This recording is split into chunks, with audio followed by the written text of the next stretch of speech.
Hello and welcome to the first airing of the RoundTable Football podcast. I am your host Cromwell and my co-host Greenman. Yeah, so Greenman, this week the matches how did you see them? We had some great matches. Then how did you see them? I mean, we had a lot of upsets and all. From Monday, even during the weekends, there were a lot of upsets. Yeah. I mean, it was a great run of games. Okay. We had interesting games coming in, and trust me, it's also gave out the output that we're expecting. And I mean, great game. Yeah. Although the matches have been too much for the players, but at least they managed to give us some. Exactly. Okay, let's start from Monday. Monday, right. Chelsea against Fulham. Right. Chelsea, after a very long run of not winning games, they won 2-0 at Craven's Cottage. A long awaited goal from Mikhailo Modric and another some mysterious, like magical, not that magical, but something like an easy goal for Armando Broja. And on the Tuesday, Burnley won at the Hearties, the home of the Hearties, Luton Town 2-1. Yeah, and on the same on the Tuesday we had the Champions League. Right. After a week break, we had the Champions League. Right. Yeah. Hope you watched the game. I watched the game. Now let's start with the Chelsea match. I mean, what a fantastic game it was. And looking at Chelsea and United, notice over here, Ghana here, I mean the supporters Big pointed back and all those stuff. So looking at the game, it was a very interesting game. I mean, Mauricio Pochettino came with a very good setup. Starting Sassi and Silva at the center back with Kuala and Cole at the left hand side and the right hand side. I mean, great selection. And Kopama did well. I mean, it's just a new introduction and he's been creating chances. I mean, about the reason why Pochettino benched Sterling. I mean, look at the chances that he was creating. He was just all over the field. And Enzo Fernandez, you all know what a talent he is. Awesome performance. And Caicedo was also perfect. I mean, I don't know if it is injury or whatever. I mean, at the latter part of the game, but I'm sure he will come back strong. Broja getting the goal, and Modric, I think after 26 games, getting only 2 assists. And Monday getting his first goal. I mean, and Caicedo today he wasn't seen in training. So let's see if this Saturday. All right. Yeah, and to the Champions League, Bayern with a comeback against Copenhagen. I mean, Thomas Tuchel is shaky, yeah. Yes. At least they managed to win the game. I mean, it was a very interesting game. The Bayern match was very interesting. I mean, we all know that coming into the game, Copenhagen was definitely going to be the underdogs. Yeah. And I mean, a whole lot of people were rooting for Bayern to win the match. And come on, I mean, we know Bayern, we know the history, we know the pedigree, everything that they had and all those stuff. I mean, they have their arsenals at their disposal and everything. So, I mean, it was a great game. But Copenhagen coming up, I mean, their coach, Jacob Nestrup, I mean, the selection was just awesome. Yeah. The selection that he made was very awesome, and coming up with the goal at the 56th minute, it was just awesome. And you notice that one of the issues we are currently having with Bayer is the coach, Thomas Tuchel, especially when it comes with the arrangement, the setup, the philosophy on the field. And one of the things that made a whole lot of people interested was that Lamar was back to the midfield. He played alongside with Kimmich, and Mazraoui was also back to the right wing. I mean, what a great selection. They kept their composure. They came back in the second half. I mean, they gave us a great game and they won. Yeah, you see, but because Thomas Tuchel, he hasn't been playing the players consistently in the same positions. There wasn't that much of like the bonding on the pitch. It was disjointed. They will pass and they will use the ball. As I stated right from the onset, it all boils up to the philosophy. I mean, the technicality of the game and how you arrange the players. And I mean, looking at this arrangement that he did, I mean, it was great. Playing two holding midfielders, Musiala in front, Coman and Sani. I know Coman and Sani didn't really, they don't really see the game. Yeah. I mean, Harry Kane dropping in deep, coming, distributing the passes and all those stuff. I mean, it was great. And this guy too, the Tell guy. I mean, yes. Yeah, he scored the winner. He was the one who scored the winner. Such a fantastic attacker. Yeah. I mean, I love his the positioning, how he takes on players and how he runs into the final third and all this. I mean, such a great top player. Yeah, and And Arsenal lost to Lyon, RC Lyon, the French, and the the Liga official account in Twitter. Yes, they were mocking them. About the Farmers League and all this. I mean, it was a fantastic performance. It was a fantastic They performance. won 2-1. Yes. Goals. Go from I know Eli Wahi, a boy Yes. that Chelsea wanted, but he rejected Chelsea to go to RC Lyon. Yeah. Although Arsenal started the game well, they left in front with a goal from Gabriel Jesus. Yeah, but the injury to Bukayo Saka changed everything. My man Kai Havertz was just wandering all over the pitch. And Arteta himself now, he's confused. He doesn't know the right position for Kai Havertz. It's very upsetting. So such a great game for the Stade Ballot de Lalis Stadium. I mean, such a great game, Now looking at the lineup, you notice that the coach really did well. Frank Hesse really did well with the arrangement of the players. And you notice that they knew that they were the underdogs. And looking at the first match that they played, they didn't really do well. And they had to come back into the game, make sure they win some matches if they want to progress in the competition. I mean, you had players like Mendy and Samed soliding, bringing about solidification in the midfield, and looking at players like Wai, who is a very good and great attacker. I mean, exploit. That guy, he's a born finisher. I mean, great. So I mean, they had a great game, and the Danso guy from Austria. I mean, such a great knock player. Yes, for Austria. Yes. Danso were playing for Austria. Yes, we are unable to nurture our own players and use them. But come on, it was a great game. Yeah, and the mate. I don't know. Although Galatasaray, they come to Old Trafford, they win. All right. The last time they came to Old Trafford, they won. And this time again, they also won. 3 goals to 2.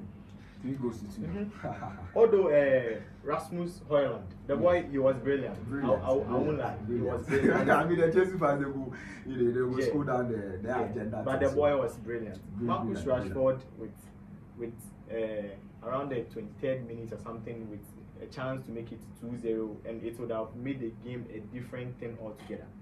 He misplaced the pass and they cleared, and they came back. Wilfred Zaha, he comes back to haunt Manchester United yet again. From his time at Crystal Palace, he has been doing this. He goes to Old Trafford, he wins the game for them, and this time again he won the game. He started the comeback with a dodgy goal. Yeah. A great goal.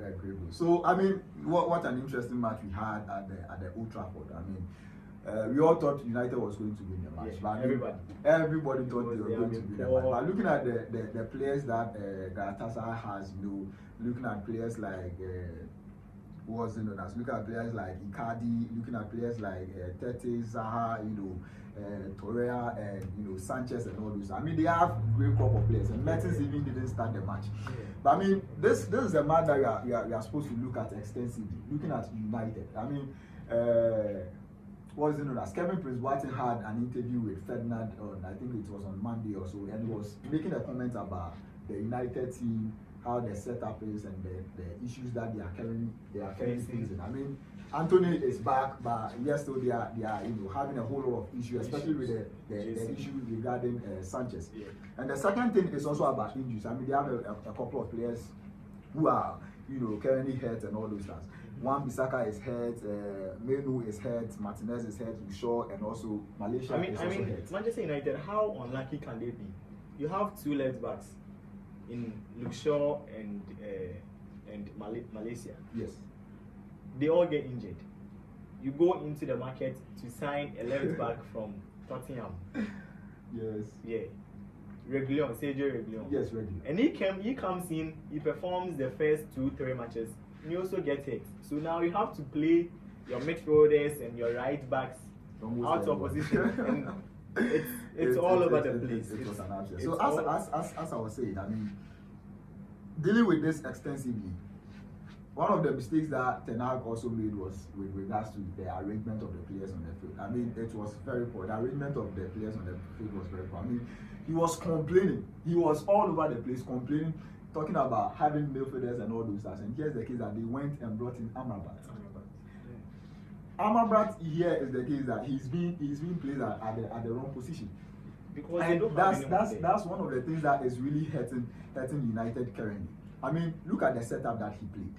You notice that Madrid and Mount, they are not players that attack. They don't really attack. And lastly, with regards to their defense, it's very poor. Yeah. So looking at the setup, he was supposed to go with Amrabat and Casemiro holding, and also looking at Fernandes. Fernandes wasn't supposed to be on the right wing. He was actually supposed to be on the But the thing position. is, they are having issues with their wingers. Anthony. But Anthony is back, right? Yeah, he's back, but you can't just bring him into the exactly. team Looking at the things that he went through and he all has been stuff. out of the game for some time. He has Right. to train to gain fitness and things. Yeah, But I mean, it was a great game. It was yeah, a great and game. lastly, Onana. This guy, right now, I don't want to talk plenty about the guy. Because the more he talk, the more he laugh. The more he laugh, The more he talk, I the more he learned laugh. 10 matches and he has already considered. The guy, I think it was 18 goals or the so. guy he goes to go 21. He goes plenty. See, somebody go feel squat, then Shada chip the boy goes go now. See the man. Somebody just is it the commentary they had make after the match? Say you want he go back He go back I mean, Charlie. just go straight to the point. Let the Yeah. person know that he's at You fault. see, He's supposed to man up and come out with good goalkeeping techniques and all those stuff. Yeah. I mean, the goals that he's currently considering is just a lot. It's just a lot. And Ten Hag is going down the same route as he went with David De Gea. It was like De Gea is a good goalkeeper. He's a great goalkeeper. We would like to keep him. We will give him a contract. At the end of the day, De Gea is gone. Yeah, he's just gone. And back, that guy was just gone. Back he is at it again going. Onana is a good goalkeeper. We will back him and that. Yeah, let's. A short time you will see him go. Don't worry.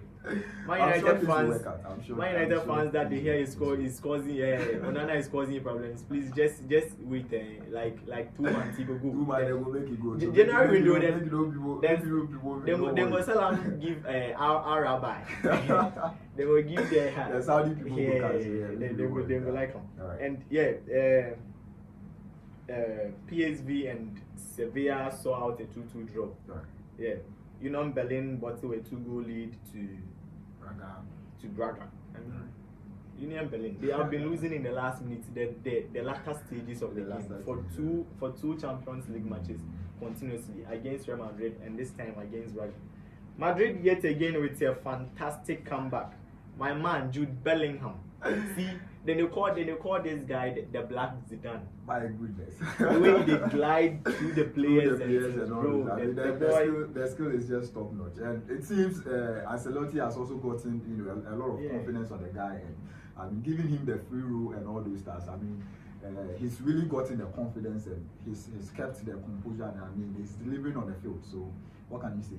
Yeah, and the thing is, the guy, not to brag, I'm not a fan of Real Madrid yet, but this guy looks like he's the real superstar in the making.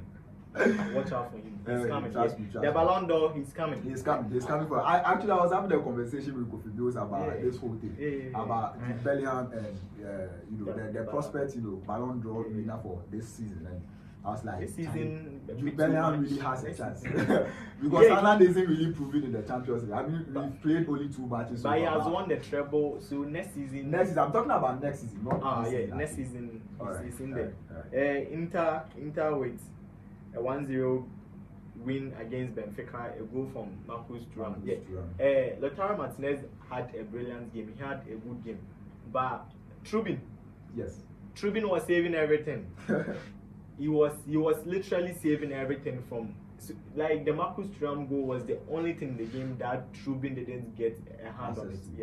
Yes. But I mean, it was a great game. Looking at Thuram, what a fantastic addition to the setup. And also having Sanchez, coming off from the bench, it was such a great game. But Barella also had a great game. He was just all over the midfield, distributing the passes and all those stuff. But luck wasn't on their side. But at the latter part, Barella, Jurgen Klopp wanted him here. He wanted him to come and replace. I mean, he's a top-notch player. Yeah, he's very good. He's very good. And to Wednesday, all right, the midweek action. Porto faced Barcelona. Barca, they are back to the antics again. I won't lie, they are back to the antics again. Penalties not given. All those sort of things, they are back. And they have a case with the Spanish FA, and still it seems like they are. Is it about the from the referee issue? Yeah. Atleti with a shaky performance against Feyenoord, but they won 3-2 thanks to goals, 2 goals from Alvaro Morata. The striker with only the head finishing. Today he scored 2 goals with his foot. But talking about the Argentine right back player Molina, I mean he's been such a fantastic player, right? From the World Cup, I mean he's had such a great form, and he's playing fantastic football. He's playing for Sevilla. No, he's playing for. I'm talking about Molina for Atletico. The guy who scored against. Yes. Great game. Morata and Griezmann, I mean, they had a great game. And Sami Niguez also had a great game. I mean, come on, they will come back. They will definitely come back. Manchester City with a much expected win against Leipzig. A goal from Phil Foden. Leipzig equalized through Luis Openda. Julian Alvarez again with a goal, and Julian Alvarez again with an assist for Jeremy Doku for the killing shot. I know say this things will be controversial, but as they really watch the City and the Leipzig game, what be they said? Pen Talk make this comment where they talk say when the player you see say he quotes picture plus Messi way you don't know ball play. So the boys say Enzo be top player. Sorry. Come on, Alvarez is also a top player. So this one, think about it. The players all be good. But looking at Haaland, I mean 5 Champions League games consistently, and it's not hard a goal and an assist. I mean, it's not yet Halloween, but Haaland is the ghost. He's in the ghost costume already. 3 matches on the trot, he ghosted all of them. Yeah, not even a shot on target here. Not even a shot on target. It's poor. Not even a shot on target. Somebody of his class. I mean, when the game is going tough, you expect Alan to get a chance and kill it off here. But I applaud Pep Guardiola for making this team. Jack Grealish. I mean, bringing in he changed the game. Yes, Juku on was a superb change, because you notice that he wasn't really distributing the passes, and I don't know if it was related to the injury that he went and all this stuff. But Jack Grealish is always cutting inside, and Haaland isn't performing. So if you cut inside, but you notice that Doku would rather take on the players, go inside the final third and make chances. That's what I love about Doku. He definitely had to win the game. And the absolute shocker. Absolute shocker this one was. Newcastle, come on, this team, I don't know, they got the oil money. But for them to spend that much, they haven't done it. They just brought in kind of the teams that they were struggling, their best players. Like Everton, Anthony Gordon, Leicester, Barnes, you see, then, those kind of players, and they are the real deal this season, although they have lost some games. But if you watch their games, the intensity, the attitude, the composure, the competitiveness of the players, everything is on point. And to welcome PSG to St. James's Park and lash them 20 years of Champions League match and lash them 4-1. Come on. I don't really know, but I mean, Luis Enrique is supposed to sit up. This one, nobody expected it. No one expected it. But I mean, the game was a game of, the battle was actually with regards to the midfield. Now, looking at the Newcastle setup for the midfield, I mean, they were having Gomes, who was playing the holding position together with Tonali and Longstaff. I know this guy is off. What's his name? The Brazilian player. Joelinton is out, and Longstaff was the one who came in and fit in this position. And the guy played though. I mean, he had a goal as well. Tonali didn't really see the game though, but I mean, as I said, the midfield was just good. Now coming up against this midfield, I mean, it's not really shaky. Looking at Zara, Emery, and Ugarte, I think it's one of their Ugarte isn't that experience. The experience is low. You get it? So I mean, the game was played in the midfield. You notice PSG just focuses more on the attackers. And the funny thing is, the pre-match, the Newcastle fans, they asked them how they thought about the game. Some guy, like a teenager, I think, said Dan Ben, he will be on Kylian Mbappe. Kylian Mbappe will be legs for him, and Dan Ben will go on and they will smash PSG. And surely they did. Dan Ben was all over the place with a goal too. Mbappe wanted the team for himself, and yes, the case that right now he's been given the team. And looking at the setup, he was played in the 10th position today. The freedom to roam over the place, roam over the field, make sure he creates chances and all those stuff. He's doing everything. And listen, PSG is missing Neymar. Why? Because there's no player on the field to create chances, distribute, right passes into, distribute right, none of them, right balls into the final third, to create chances to score. And I think that was one of the things that PSG was lacking today. Yeah. Chances, and it wasn't coming. Why? Because they weren't having a good creator. Yes, and that was. But I mean, it was a fantastic game. Newcastle was the best in any. Now, if you let go the big guns and you keep one big gun, somebody comes with plenty AK-47s, man, they are surely going to win the battle. They are surely going to win the battle. Yes. And to finish the midweek action review of, we would like to go through the games, the Europa League games tomorrow, and see if you can predict some of them. Yeah. Here are the games. West Ham going against Freiburg playing home. Athens welcoming Ajax to Greece. Marseille versus Brighton. I can see one of the big games tomorrow. Sporting versus Atalanta. Liverpool against Union Saint-Gilloise. McAllister brothers, they are facing off. Villarreal versus Rennes. Maud versus Leverkusen. See, what do you think will happen? I mean, West Ham, they have got Kudus, they have got Paqueta, they are great. They are great, I know, right? But I notice that here is the case that they are coming against one of the top-notch teams in Germany. Yes, that's very good. You notice the kind of philosophy that the Bundesliga they have. They open the game, they attack more, and they make sure they create chances and also score. So actually, this is going to be a game of goals, because I know West Ham is definitely going to score goals, and Freiburg is also going to score goals as well. And the thing is, this is an European game. Yes. Normally, in the league, you play with a different setup. All day to the same setup by a different kind of philosophy. Yes. You attack less. You wait for your chance, like West Ham do. They counter attack. But in European games, the team playing home isn't going to sit back and wait for you to attack. They will be on your neck 24/7. Exactly. So if you don't come out of your spot, if you don't come out of your hole to try and score a goal, they will be on your neck for the whole 90 minutes. So I think West Ham have to go with what they have been doing in the Europa League.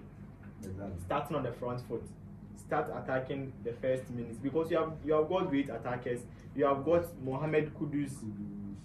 I mean, Bowen, Gerard Bowen, Lucas Paqueta, Antonio, all of them. Yeah, and my man James Ward-Prowse, he has been having a very good spell at the minute for West Ham. So it will be a tight game, not a top game, but a tight game. And I think I'm expecting that we have a very open match. Yeah, and I think West Ham, with their quality, they will come out for sure. I think 3-1 to West Ham. What about you? As I said, it's going to be a game of goals. Goals galore. Go. Go. So, and Ajax versus AEK Athens. Ajax, they are struggling. They are struggling after selling all their players. Ajax, they are down bad. Down bad. After selling more Kudus, Ajax. But I don't know if you've been able to notice this. You notice that with regards to the European, games. The Europa games, you notice that most of the time the clubs that play the Europa matches, it's like their chances of winning trophies and all those is basically limited. Yeah. So this is their chance to expose themselves to the world market. Yeah. So here's the case that when they come to the field, they make sure they produce, they make sure they give their best and also win some of the European championships. Because it's not just about you play clubs coming from clubs and all those stuff. Big clubs are watching. Big clubs are watching and all those things. And that's they where want your players, recruitment and all those stuff also goes in. So we shouldn't one way or the other belittle the Europa League. I know there are a whole lot of people that do that. Now looking at the Europa League is the second time. It's the second, so yes. Now looking at Athens, the game that they played against Brighton. I mean, they were the underdogs. Coming into the game, a whole lot of people were rooting for Brighton to win the match. But look at they kept their composure. They make sure that they attacked at the right time. And almost every time they attacked, Brighton was having issues with their defense. Our fans no more immediately. Kolanga get more share Chelsea United back. Over them very great. But at that particular, I mean, Brighton is a good run team. From the owner coming down to the manager, it's well run. But the fans' ego is just over the wall. It's too much. Alright, but I'm definitely sure Athens will be scoring. Probably even win the match because they are also playing a home game. So. Ajax are struggling, so I'm not going for an Ajax win. Although I hope they will win, but I think it's a 2-2 draw for me. Okay. A 2-2 draw. Marseille versus Brighton, obviously the biggest game. Although Liverpool will be playing, but this is the biggest game. Right. Marseille versus Brighton. Aubameyang is joint top goal scorer in the Europa League. Roberto De Zerbi said Estupinian is out for about 2-3 months, I think. So it's a huge miss for Brighton. For sure. And the next games are Liverpool, the Saints. Liverpool obviously will win. And the Brighton game, we didn't give the prediction. I think Aubameyang will score, but Brighton will win. Because they need a win. They were last 6-1 during the weekend. Because losing against Athens, I mean, they have to come up. And against Aston Villa, they lost 6-1. They lost again. So actually, this loss thing started from the Chelsea match. Sporting Atlanta. I see Sporting winning. Because they have got great attacking players. And Villarreal versus Rennes. It's a 50-50 game. It can go both ways. Mode versus Leverkusen. Mode can't stop Leverkusen. And to wrap up, obviously you knew Haaland went missing. So the new goes for Halloween. Kylian Mbappe can't do the work alone at Paris. He needs help. He's on his knees. He's begging. Newcastle on a good run of games. And yet again, England, the English Premier League, they managed to outdo themselves. Right. It was shocking. Poor, I think. It was very bad. They released the VAR conversation for the Liverpool Tottenham. I let those on duties at that particular day, they've all been suspended. So. It was horrible. it was the the analysis guy, I think the kind of the IT personnel in the room that was even calling to them to say, guys, you think you have done the right thing here? And they were not minding him. They are saying he never speaks, so they were surprised he's speaking. And yet again, he that never speaks was speaking the sense. Yes, they were not listening. But I mean, great. I mean, the linesman did a great job. I mean, with such a circumstance, the best he could do was to let the game flow. I mean, let the Liverpool team score the goal before he raises the flag, and he did exactly that. I mean, it was a close call.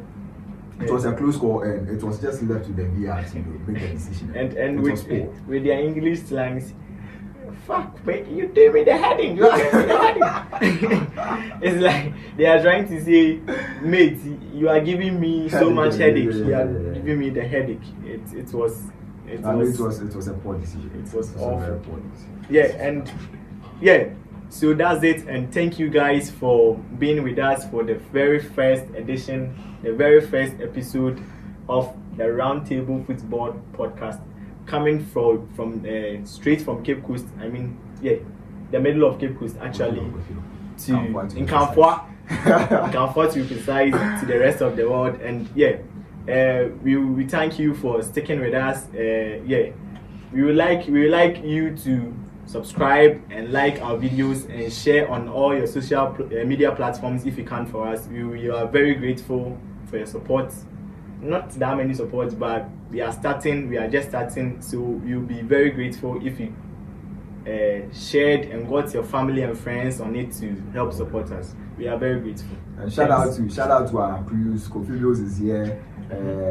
Our producer is also here. Shombios is also here. And shout out to the guys who were unable to make it. I mean, it's been a great round. Shout out to Triggers. Come on, hey, I love you, man, Charlie. Major, yo, Techi, Charlie. This weekend they're us for camp before chop bread, Charlie. Today they're chopping, so next week for chop. So Charlie, shout out to you guys. So thanks for your support and great. Yeah. So that's a goodbye from me.